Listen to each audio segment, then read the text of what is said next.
này thằng Vũ ơi, pin nhá này pin lên nha, chùl chùl rò mùi, yeah, con này rồi này này này,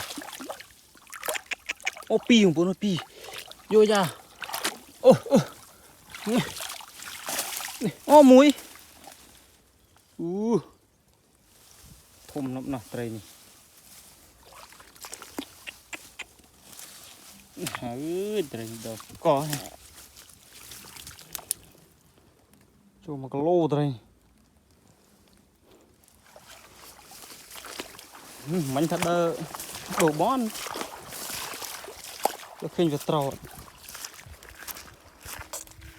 Này coi này. Ốm mơ.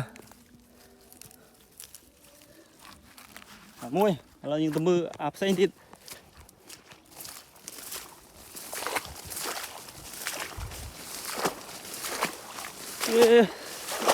Chết trộn lên, đây rồi.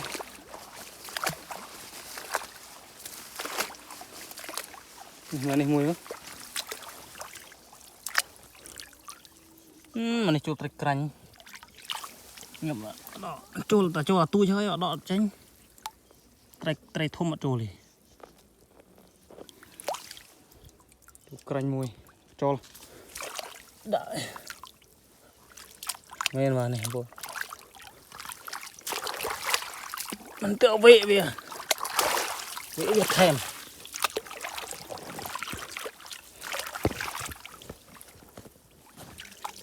Ăn này sẵn tích. Mình lô với miền trồ đôi ấm mình.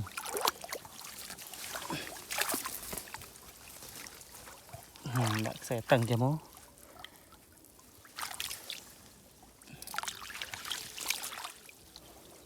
Này. Này đốt xe về trăng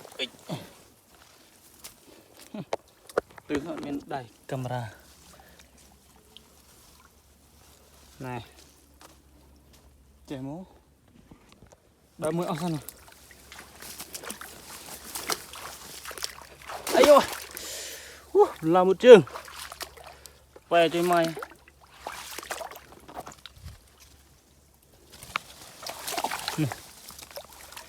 trôi rồi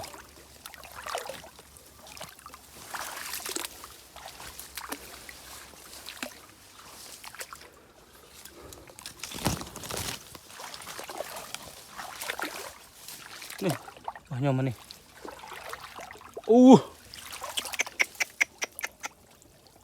thùng chân nóng nóng vô đôi nè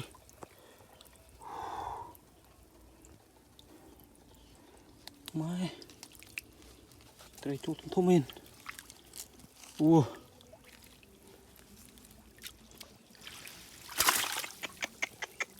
chân nóng nè im nè pi vật bia bự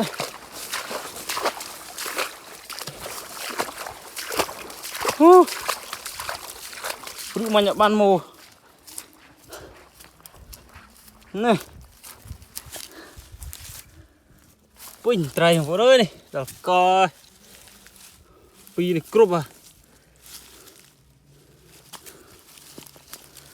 pi 3 kg ở đây này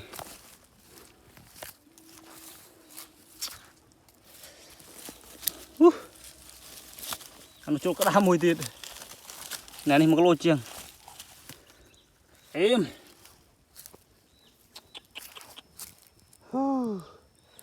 dừng đỏ ấy chứ đã vinh vô này em này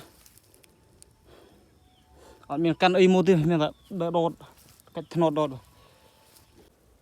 bảo vô tập mưa bàn tí bay trai mà nhà lo nhưng mưa lôm cái này phải thấy đang đồn hay về khóc pro cái đây cái này chứng đã khi thật trâu rồi mưa trời mạnh thế này ngăn trình no chỗ tí đây chỗ tí đây bi à này đó là trai này khe này cái rộp vuông nó không buồn thùng men thế này cái bà ôi êm nặng này này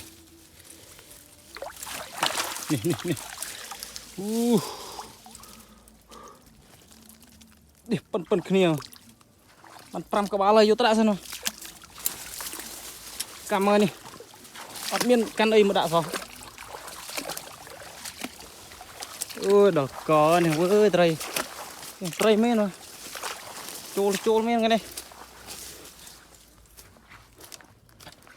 này vốn bay này nó này bay các bạn thùng nhà thùng này hay chôn pi thì bắn pram mà lũ chạm mà anh ấy phải chỉ đình nhì đây này giờ miền đây đã thế mình đã đột nó đi đã không lốp này vô lốp tập tiền muối rồi đợt căn này căn chơi đợt căn chơi mưa về bộ lốp ăn thì đã lắm ôi chạm bắt chung này thôm vào đây như em vẫn đòi nè chà môi chua không lốp này giờ lốp tập tiền rồi này đang là hệ đây là clear chặt đây xong không chặt thoát coi về không có ơi pram có bao chích pram có lô đây này chiang đắng này đó là đây em mà nó sao lốp mũi thì tiền mặt mưa tầm mưa nó cũng hơi sao mà con về lốp trong cõi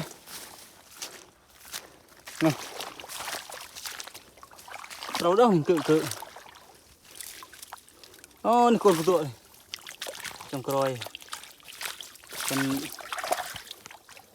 còn ở mì trưng đấy nè tôi đi trôi lùi ngay vậy con này cái đấy tôi bên này vô lên nhá